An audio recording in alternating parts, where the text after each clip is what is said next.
Half of the human workforce is expected to be replaced by software and robots in the next 20 years.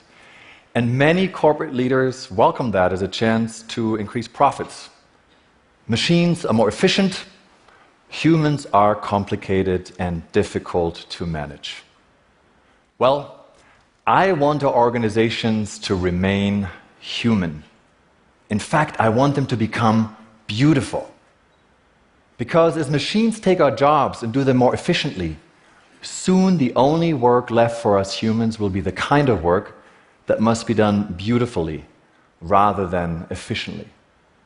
To maintain our humanity in this second machine age, we may have no other choice than to create beauty. Beauty is an elusive concept. For the writer Stendhal, it was the promise of happiness. For me, it's a goal by Lionel Messi. So bear with me as I'm proposing 4 admittedly very subjective principles that you can use to build a beautiful organization. First, do the unnecessary. A few months ago, Hamdi Ulukaya, the CEO and founder of the yogurt company Chobani, made headlines when he decided to grant stock to all of his 2,000 employees.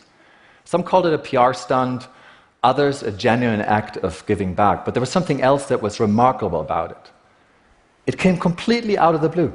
There had been no market or stakeholder pressure, and employees were so surprised that they burst into tears when they heard the news. Actions like Ulukaya's are beautiful because they catch us off guard. They create something out of nothing because they're completely unnecessary. I once worked at a company that was the result of a merger of a large IT outsourcing firm and a small design firm. We were merging 9,000 software engineers with 1,000 creative types. And to unify these immensely different cultures, we were going to launch a 3rd new brand. And the new brand color was going to be orange.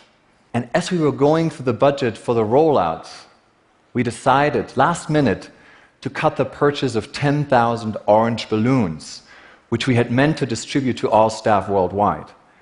They just seemed unnecessary and cute in the end. I didn't know back then that our decision marked the beginning of the end, that these 2 organizations would never become one. And sure enough, the merger eventually failed. Now, was it because there weren't any orange balloons? No, of course not.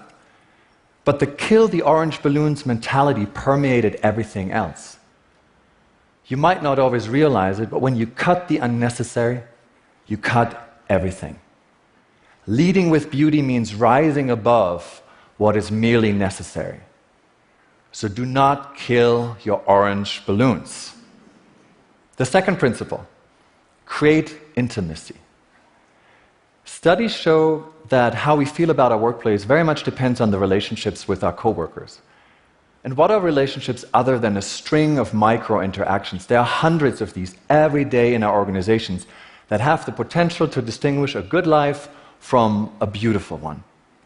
The marriage researcher John Gottman says that the secret of a healthy relationship is not the great gesture or the lofty promise, it's small moments of attachment.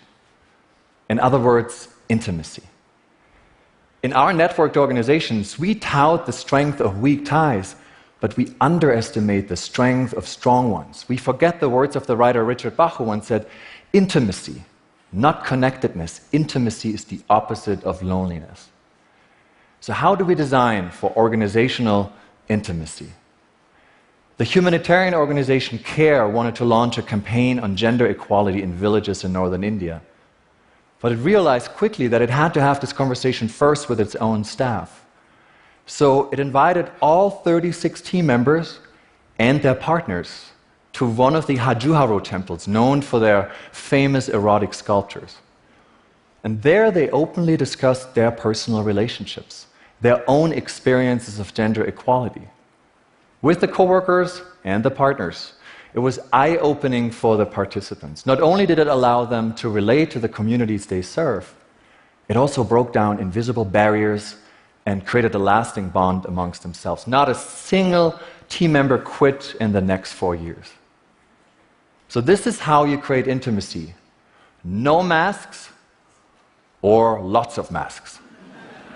when Danone, the food company, wanted to translate its new company manifesto into product initiatives, it gathered the management team and 100 employees from across different departments, seniority levels, and regions for a 3-day strategy retreat.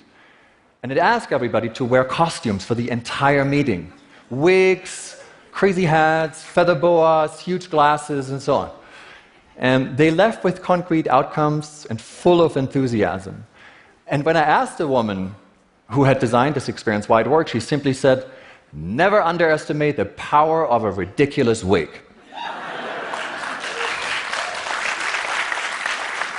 Because wigs erase hierarchy, and hierarchy kills intimacy both ways, for the CEO and the intern.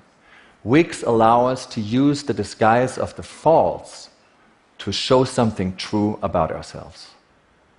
And that's not easy in our everyday work lives, because the relationship with our organizations is often like that of a married couple that has grown apart, suffered betrayals and disappointments, and is now desperate to be beautiful for one another once again. And for either of us, the first step toward beauty involves a huge risk: the risk to be ugly. So many organizations these days are keen on designing beautiful workplaces that look like anything but work: vacation resorts, coffee shops, playgrounds, or college campuses. Based on the promises of positive psychology, we speak of play and gamification. And one startup even says that when someone gets fired, they have graduated. That kind of beautiful language only goes skin deep. But ugly cuts clean to the bone, as the writer Dorothy Parker once put it. To be authentic is to be ugly. It doesn't mean that you can't have fun or you must give in to the vulgar or cynical, but it does mean that you speak the actual ugly truth. Like this manufacturer that wanted to transform one of its struggling business units. It identified, named, and pinned on large boards all the issues, and there were hundreds of them, that had become obstacles to better performance. It put them on boards, moved them all into one room, which it called the ugly room. The ugly became visible for everyone to see. It was celebrated. And the ugly room served as a mix of mirror, exhibition, and operating room, a biopsy on the living flesh to cut out all the bureaucracy. The ugliest part of our body is our brain, literally and neurologically. Our brain renders ugly what is unfamiliar. Modern art, atonal music, jazz, maybe VR goggles for that matter, strange objects, sounds, and people. But we've all been ugly once. We were a weird-looking baby, a new kid on the block, a foreigner. And we will be ugly again when we don't belong. The Center for Political Beauty, an activist collective in Berlin, recently staged an extreme artistic intervention. With the permission of relatives, it exhumed the corpses of refugees who had drowned at Europe's borders, transported them all the way to Berlin, and then reburied them at the heart of the German capital. The idea was to allow them to reach their desired destination, if only after their death. Such acts of beautification may not be pretty, but they are much needed, because things tend to get ugly when there's only one meaning, one truth, only answers, and no questions. Beautiful organizations keep asking questions. They remain incomplete, which is the fourth and the last of the principles. Recently I was in Paris, and a friend of mine took me to Nuit Debout, which stands for Up All Night, the self-organized protest movement that had formed in response to the proposed labor laws in France. Every night, hundreds gathered at the Place de la République. Every night, they set up a small temporary village to deliberate their own vision of the French Republic. And at the core of this autocracy was a general assembly where anybody could speak using a specially designed sign language. Like Occupy Wall Street and other protest movements, Nuit Debout was born in the face of crisis. It was messy, full of controversies and contradictions. But whether you agreed with the movement's goals or not, every gathering was a beautiful lesson in raw humanity. And how fitting that Paris, the city of ideals, the city of beauty, was its stage. It reminds us that, like great cities, the most beautiful organization are ideas worth fighting for, even and especially when their outcome is uncertain. They are movements. They're always imperfect, never fully organized, so they avoid ever becoming banal. They have something, but we don't know what it is. They remain mysterious. We can't take our eyes off them. We find them beautiful. So to do the unnecessary, to create intimacy, to be ugly, to remain incomplete, these are not only the qualities of beautiful organizations, these are inherently human characteristics. And these are also the qualities of what we call home. And as we disrupt and are disrupted, the least we can do is to ensure that we still feel at home in our organizations, and that we use our organizations to create that feeling for others. Beauty can save the world when we embrace these principles and design for them. In the face of artificial intelligence and machine learning, we need a new radical humanism. We must acquire and promote a new aesthetic and sentimental education.